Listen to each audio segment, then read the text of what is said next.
Untuk menjadi master atau menguasai suatu subjek, kita tuh perlu mengajarkan subjek tersebut kepada orang lain. Teknik ini tuh bisa membuat kita lebih paham tentang subjek tersebut, dan bahkan teknik ini nih digunakan oleh banyak orang hebat di dunia, mulai dari intelektual, mulai dari penulis sampai filosofer.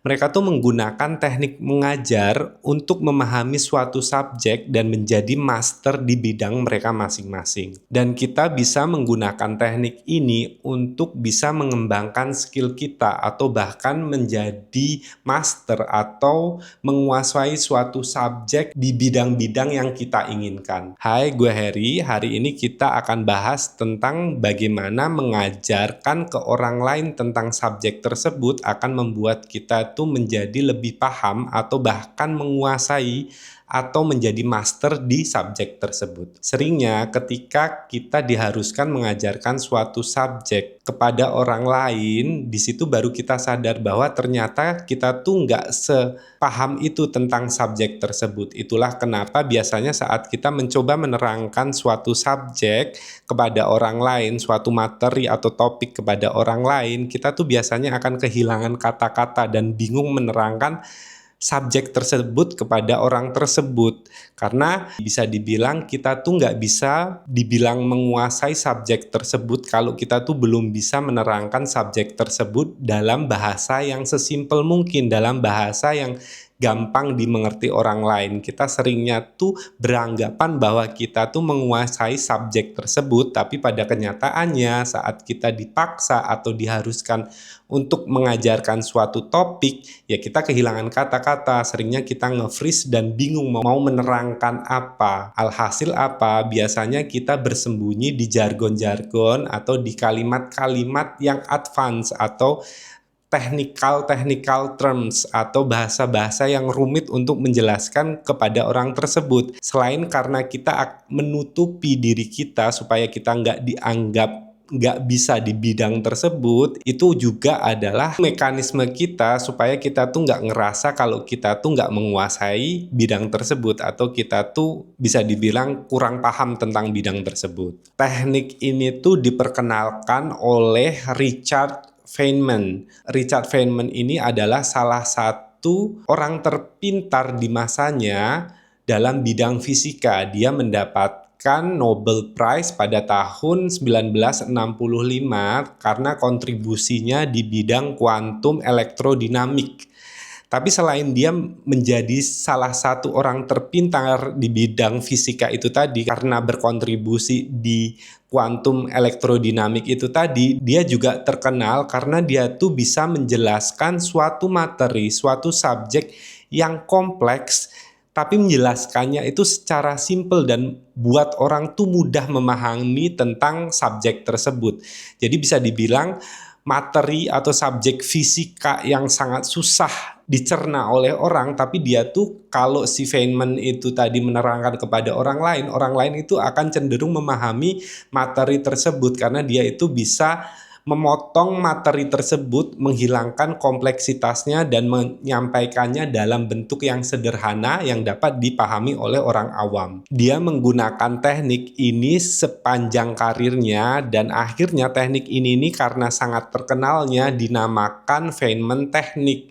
Jadi teknik yang dia gunakan terus-terusan, dan karena diketahui teknik ini sangat efektif dan sangat berguna bagi orang banyak, akhirnya teknik ini dinamakan Feynman teknik berdasarkan nama dia. Feynman teknik ini tadi bisa dibilang sangat powerful untuk self development karena teknik ini memaksa otak kita untuk berpikir gimana caranya untuk menyampaikan suatu subjek yang kompleks, membuang hal-hal yang nggak perlu, menyederhanakan suatu subjek itu tadi, kalimat-kalimat yang kompleks yang akan membuat orang bingung itu tuh disingkirkan dan membuat subjek itu tuh lebih simpel, lebih mudah dipahami tanpa menghilangkan esensinya, tanpa menghilangkan inti dari topik tersebut.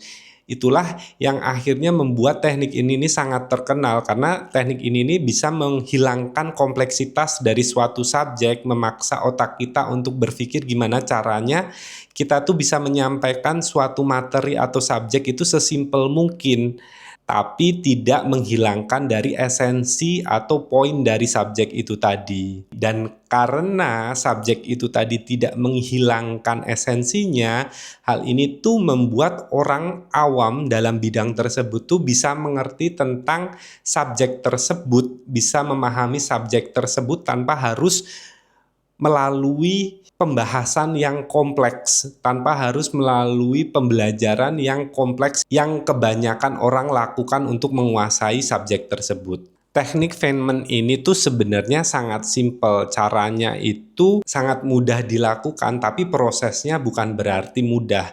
Yang perlu kita lakukan untuk melakukan teknik ini, yang pertama adalah learn atau mempelajari topik yang ingin kita kuasai tersebut. Pertama, kita identifikasi terlebih dahulu nih, kira-kira topik apa atau subjek apa yang ingin kita kuasai. Kemudian yang selanjutnya adalah kita melakukan research.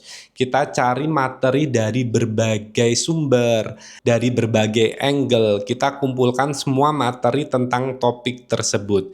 Kemudian selanjutnya setelah kita tentukan topiknya apa, kita kumpulkan materinya, kemudian kita tuh membuat rangkuman semua materi tersebut. Tapi cara membuatnya adalah dengan cara menulis rangkuman tersebut seolah-olah kita menulisnya untuk anak kecil. Jadi kita membuat konsep atau subjek yang itu tadi itu sesimpel mungkin, membuat rangkumannya dalam kalimat sesimpel mungkin, dalam kalimat sesedikit mungkin, hilangkan semua kompleksitasnya. Kita buat semua materi yang udah kita kumpulkan itu kalau bisa ya sesimpel mungkin, supaya kalau anak kecil yang membaca itu dia akan paham tentang apa yang kita coba kuasai atau apa yang kita coba jelaskan dalam rangkuman tersebut. Setelah kita membuat rangkumannya sesimpel mungkin seolah-olah untuk anak kecil itu tadi, yang perlu kita lakukan adalah kita identifikasi gaps. Identifikasi gap itu adalah ketika kita membuat rangkuman tadi itu kira-kira bagian mana nih yang kita tuh kesulitan untuk menjelaskan ke anak tersebut. Kira-kira di mana nih kita tuh kesulitan membuat materi tersebut sesimpel mungkin, semudah dipahami itu. Kemudian kalau kita udah mengetahui ini bagian A nih ternyata yang susah dijelaskan, ya kita coba lagi untuk bedah lagi, kita coba lagi untuk persimpel lagi. Kalau kita ngerasa sudah paling simpel, kita sudah bisa menjelaskannya sesimpel mungkin yang kita bisa, yang perlu kita lakukan adalah membagikan rangkuman tersebut kepada orang lain. Kalau zaman sekarang tuh kita bisa membagikannya ke sosial media online gitu, bisa blog, bisa Instagram. Nah, saat kita membagikan rangkuman itu tadi, nanti kita akan mendapatkan dua keuntungan. Yang pertama tentu feedback. Feedback ini akan membuat kita tahu apakah yang kita rangkum itu tadi itu udah benar-benar simple. Apakah itu simpelnya hanya menurut kita, sedangkan orang lain tuh ngerasa itu belum simple sama sekali, masih susah dipahami. Feedback itu yang akan membuat kita tuh bisa paham perlunya di mana untuk supaya mempersimpel materi itu lagi. Yang kedua, kalau di zaman sekarang tuh misalnya kalau lu atau misalnya kalau gue itu nge-share-nya ke sosial media, itu kita akan lama-kelamaan kita akan membangun audiens yang memiliki interest atau ketertarikan yang sama dengan kita. Tapi kalau misalnya lo bukan tipikal yang mau membagikan materi yang ingin lo kuasa itu di sosial media, ya setidaknya lo coba share atau bagikan rangkuman tersebut ke orang-orang terdekat lo. Suruh mereka mendengarkan ide atau rangkuman yang sedang lo lakukan atau subjek yang sedang lo pelajarin. Kira-kira mereka tuh mengerti enggak sih tentang subjek yang sedang lo coba terangkan ke mereka, dan kalau mereka mengerti, apakah mereka tuh bisa menerangkan kembali subjek tersebut kepada lu. Kalau misalnya ternyata mereka bisa menerangkan kembali, ya berarti itu udah simple, udah baik, dan udah mudah dipahami. Tapi kalau ternyata pada kenyataannya lu menerangkan rangkuman tersebut dan feedbacknya mereka nggak paham atau nggak bisa menerangkan kembali subjek yang lo terangkan, ya itu berarti perlu dipersimpel lagi. Kira-kira ditanya di bagian mananya dari subjek tersebut yang masih complicated, masih kompleks untuk mereka pahami. Di situ nanti prosesnya balik lagi, dipersimpel lagi, kemudian di-share lagi sampai benar-benar materi tersebut itu bisa dipahami sama orang awam. Terus, kalau kita udah tahu gimana caranya untuk menerapkan teknik ini, mulai dari kita menentukan topik, kemudian kita research, kemudian kita membuat summarize, membuat kesimpulan, membuat catatan tentang hal tersebut, kemudian kita share dan mendapatkan reviewnya. Terus kenapa teknik ini tuh bisa dibilang sangat efektif untuk kita tuh menjadi master atau menguasai suatu bidang? Apa sih penyebab dari teknik ini sangat powerful dan sangat efektif? Jadi yang gue dapat itu ada beberapa faktor kenapa teknik mengajarkan ke orang lain itu bisa menjadi suatu teknik yang powerful dan efektif untuk kita supaya kita bisa menjadi master dalam bidang tersebut. Yang pertama, ketika kita mencoba menerangkan sesuatu kepada orang lain, kayak gue menerangkan tentang topik ini kepada kalian, otak gue itu dipaksa untuk menarik informasi dari memori gue, dari memori yang tersimpan di dalam otak gua. Tapi saat memori itu dikeluarkan, informasi itu dikeluarkan, maka tidak semerta-merta informasi itu akan gua sampaikan ke kalian dalam bentuk mentahannya.